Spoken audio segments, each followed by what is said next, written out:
Okay mga kamatis, mga kaibigan, congratulations nga pala kay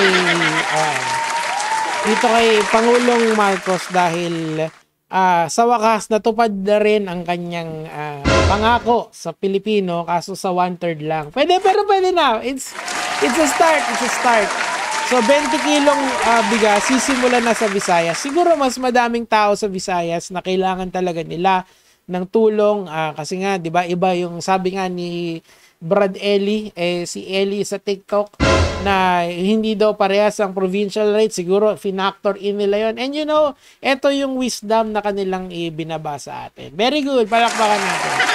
It's a start. Ako masaya ako para sa mga taga-Visayas na makakakuha ng 20 pesos na rice. Ako okay sa akin yun. Walang problema sa akin yun. Hindi ako naiinggit bagkus nagpapasalamat pa ako.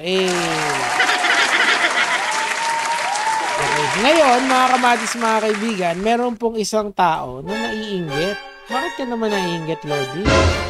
Pwede bang maging masaya ka na lang sa mga taga-Visayas? Of course, taga-Mindanao kasi siya. Ako nga, taga-ano ako eh. Tawag dito, taga-Maynila ako. Okay lang sa akin. And i-analyze natin, yung sinabi ba ni VP Sara is actually libelous? Siguro, lalong-lalo na kung content creator ka, you have to really know kung yung sinasabi ba ng iyong katunggali ay libelous or hindi. Of course, tuloy na, pakinggan natin siya. One last question. Meron akong pagdududa ha.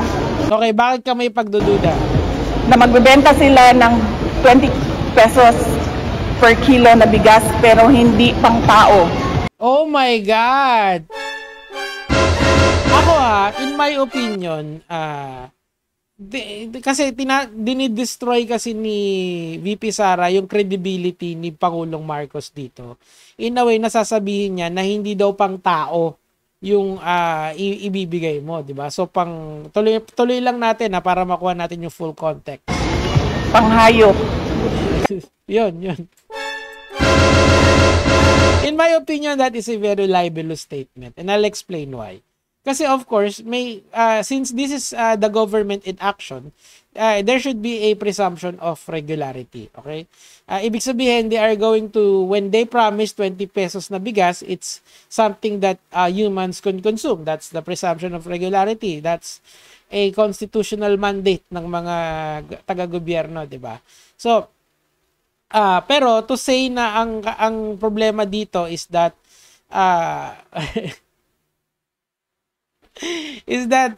nakakainis kasi is that panghayop yung ibibigay mo, parang mali naman yun.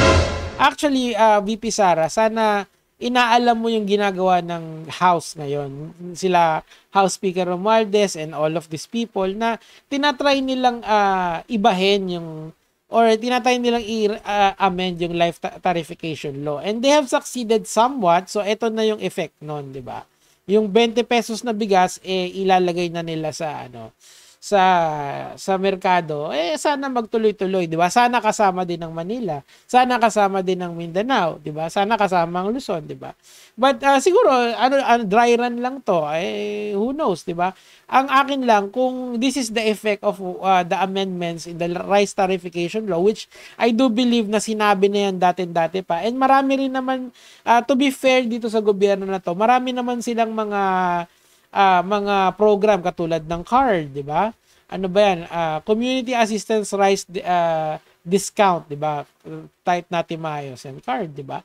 And then meron din yung mga kadiwa centers. Yung mga kadiwa centers, they sell mas mura kasi ginagawa ng kadiwa centers, they collect from the farmers para wala ng middleman and then dinidiretso nila sa mga komunidad, 'di ba? Kasi ang problema sa Pilipinas kasi masyadong yung mga masyadong import tayo ng import ng bigas sa iba't ibang bansa. I do believe we are the #1 importer of bigas dito sa Southeast Asia. We even beat China na napakalaki kasi they are self-sufficient, di ba? I do believe yan yung problema natin dito, and I think ang pinaka-best solution dito is to not to amend the rice tarification law actually. In my opinion, dapat palakasin natin yung production natin ng bigas dito sa atin para hindi na tayo mag-angkat, okay?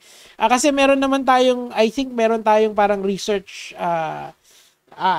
technology or research area for rice, and actually if I'm not mistaken ulit, you can fact check me dito, Vietnam din tinulungan na Vietnam or some country na kapitbahay natin, we have helped them produce better rice. So di ba, kaysa ganito, siguro if this prolongs, hopefully hanggang sa matapos yung termino ni Pangulong Marcos, kasi alam naman natin na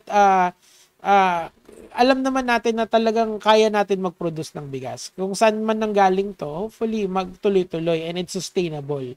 Kasi yun din yung kinakatakot ko dito is this sustainable. Okay, pero disagree ako dun sa negativity ni VP Sara. Tuloy natin. Kanang ginatawag nila og ano sa murag lamaw. Oo. Ganyan.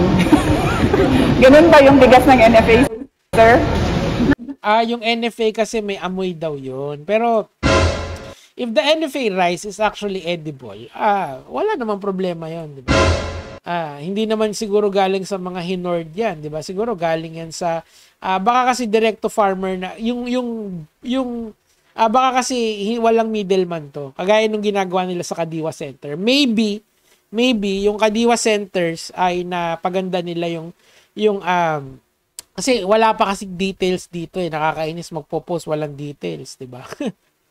Pero okay lang, at least meron, 'di ba? Yun yung akin dito Pero to introduce negativity, I think it's a bordering libel kasi wala naman siyang patunay except for the fact na sinabi niya lang na panghayop, 'di ba? So kung siya, 'di ba, parang inggitera yung dating. Inggit yarn.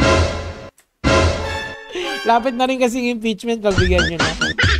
Wala na rin yan. Yeah, tuloy. Ganyan yung, pag sinabi natin 20 pesos per kilo na bigas, yung pwede kainin ng tao. Oo nga, paano mo naman nalaman? Natikman mo na ba? Diba? That's not very scientific, Bibi Sara. Kailangan, kung may allegations ka, dapat may ebidensya. Kasi if you're just spouting out nonsense like that is a very libelous statement. Sasabihin din, Nico David, public figure naman to, public naman to. No, that's not the point here. As a lawyer herself, she shall assume that si Pangulong Marcos is doing something dun sa may presumption dapat of regularity na ang ibebentang bigas ay para sa tao, hindi yung ganyan. Ang laki ng inggit mo sa katawan pagka ganyan kasi nagawa niya, tas magagalit kayo kasi nagawa na. Tangina naman talaga, ayan, nawala. Teka, ano ba yan, si John Cena tsaka si Tagle. Utek, ayan. Sorry. Tuloy na natin. Excited ako Yan, diba? Yan yung 20 pesos per kilo na binibenta, yung pinapakain sa baboy. Hindi mga baboy hindi mga hayop ang mga Pilipino. Yun nga kasi nga kung direct to, parang yung ginagawa yung sistema nila sa Kadiwa Center. Baka kasi ganun. Malay natin. Wala pa kasing Pero to say na pagkain ng hayop yung ibebenta sa mga tao, that is bullshit. Bullshit to the next level, di ba? Titira na naman si Attorney Claire dito. Unahan ko na si Attorney Claire.